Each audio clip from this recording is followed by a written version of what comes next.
Hey guys, Wyatt Claypool here.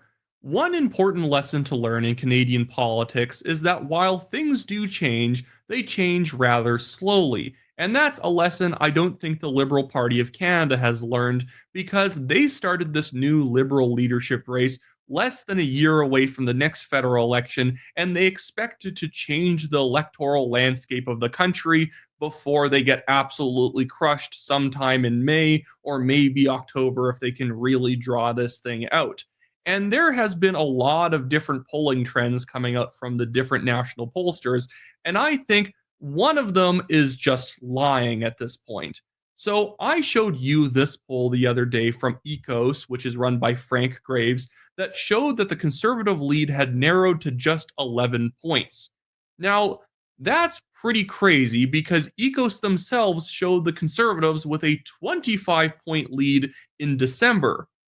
I'm sorry, but if you observe politics, especially in Canada, for long enough, you know that polls do not swing by 14 points in less than a month.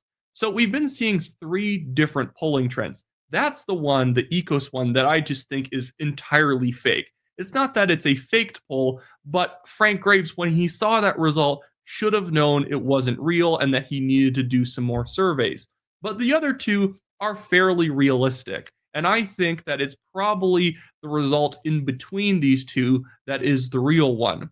So, Main Street research, as we talked about the other day as well, showed that the Liberals, after Trudeau announced that he will be resigning as Prime Minister sometime in March and either being replaced likely by Mark Carney or Chrystia Freeland, that the Liberals had bumped up from around 2021 up to 26, a 5-point gain in the aftermath of probably some Liberal supporters being less depressed and now willing to say they're voting Liberal again. Not that they should.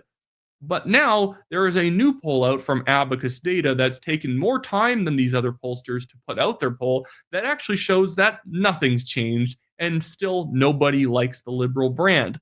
I think probably reality is in some place between Abacus and Main Street, but I want to break some of these results down with you because Abacus shows the Conservatives are still leading by 26 points. By the way, Main Street showed that the Conservatives were still leading by 18 points, so that 5% bump didn't even exactly help the Liberals much. But before we get into the new Abacus results and before I have to make fun of Frank Graves more, make sure you like this video, subscribe to the channel. We're trying to get to 100,000 subscribers by mid-December, and share it with a friend, do all that great stuff. Really helps me out. But here are the regionals in the Abacus data poll. Again, the overall lead for the Conservatives in this poll was 25%, but then we also see, or I think 26%, but we also see a massive lead for the Conservatives in provinces like British Columbia, getting 50% of the vote there. In Saskatchewan and Manitoba, 58%, while it's obvious that Saskatchewan is a Conservative province with a 58% result in that collection of provinces. That probably means the Conservatives can win seats in everywhere, probably except northern Manitoba and Winnipeg. And in Ontario, like BC, they're at 50%. In Atlantic Canada, 53%.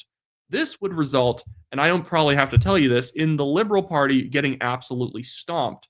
I saw that Sharia Teest, in fact, actually put these poll results, the EKOS one and the Abacus Data one, in his poll model.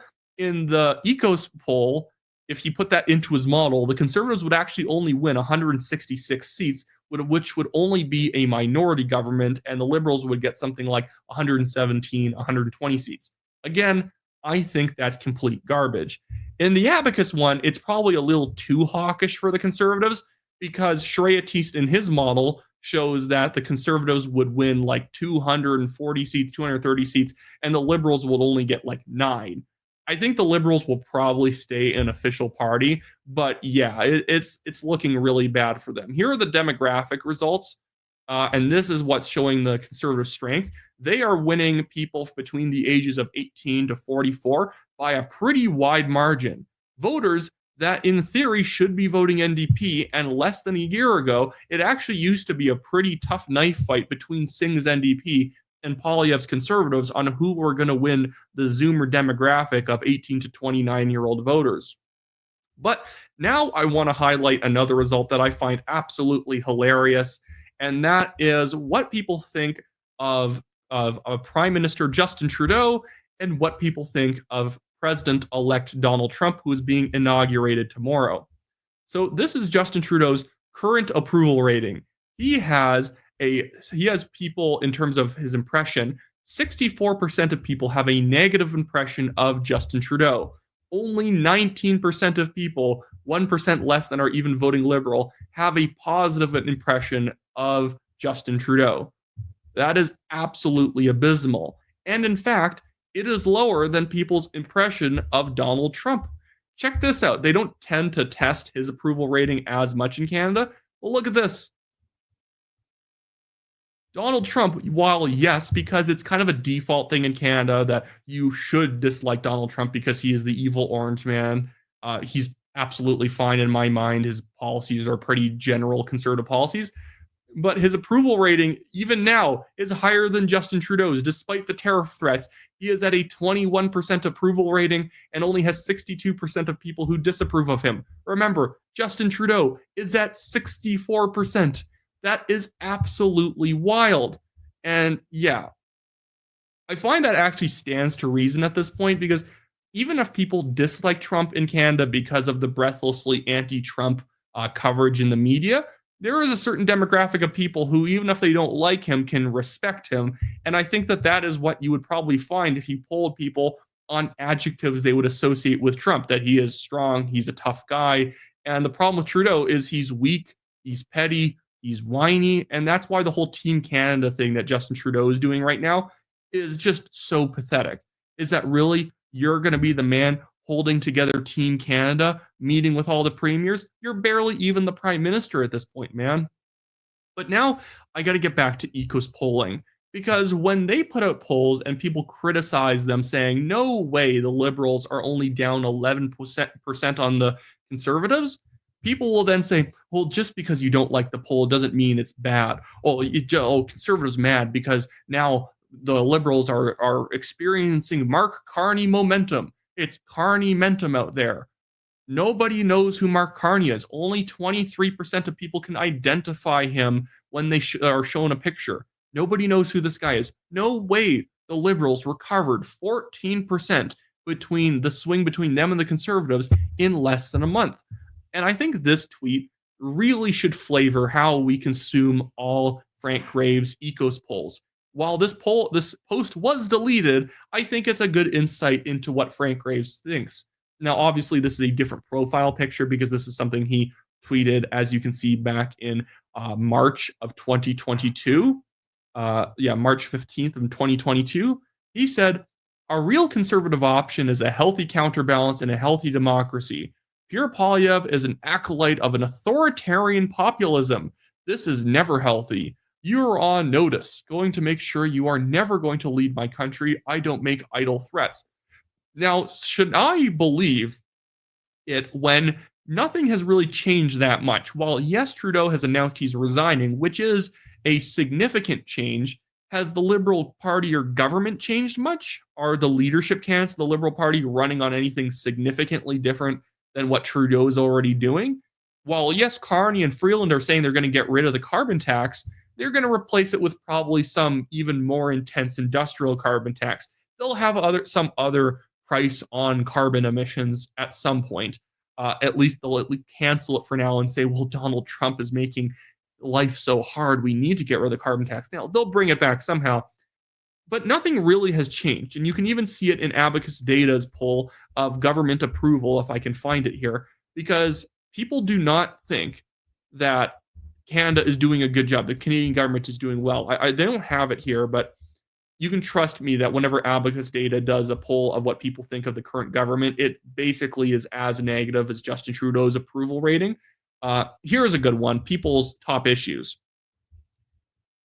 67% of people, their top issue is the cost of living, 40% healthcare, 38% housing affordability and accessibility, 37% the economy, 28% immigration, and 26% Donald Trump administration. And that one you could say probably is a bit of a 50-50 issue between the Liberals and Conservatives in terms of what people's concerns are. Either the Conservatives are too friendly to Trump, which I don't even know what that means, or Justin Trudeau's too weak and we need Poilievre as our leader when Trump's the president. But all of these top issues are pro-conservative issues. All of these issues favor the Conservative Party in terms of who's going to be able to campaign most effectively on them.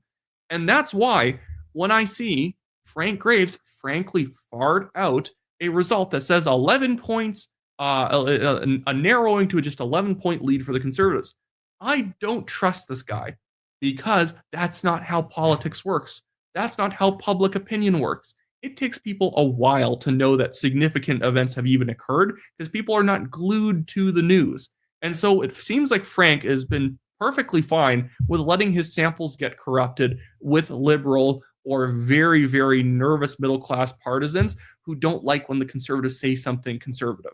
And so every time Poilievre has a controversy in the media that actually makes most people like him more, his polling goes down in Frank Graves's poll. It seems like everything tends to be the exact way in terms of how his results come out. Everything tends to track exactly with Frank Graves's, personal politics. He wants Trudeau out in December, so the Conservatives have a big lead. He wants there to be a comeback narrative for Mark Carney or Chrystia Freeland. Suddenly, everything's narrowing, even though not enough time has passed for anyone to digest Trudeau leaving office or whether or not they actually see Carney and Freeland as real new options. No, everything just suddenly narrows. You are not going to see, unless the Conservatives do something monumentally stupid, and I do not see that happening, they're not going to fall below 40%. He had them at 39%. No way when every other pollster consistently has them at least at 43, up to 47%, in fact. So yeah, I don't trust Frank Graves. Neither should you. I think that a lot of the pollsters are very good at what they do. Main Street Research, Abacus Data, a lot of the other ones, Ipsos. I think they're actually quite solid. EKOS, Frank Graves, they need to go the way of Ann Seltzer in that crazy Iowa poll where she said Kamala Harris was up 3 points. No way, because I understand how politics works. That's not what public opinion is right now. It's not just because I dislike Trudeau and the Liberals that I think this is how public opinion is. It's because I actually, exist in the world and I try and figure out what other people think that I know the Conservatives are not that close to the Liberals. They're not in punching distance right now. But anyways, that's it for me today, guys. Have a great one. Remember to like, subscribe, and share the video. Do all that great stuff. See you later.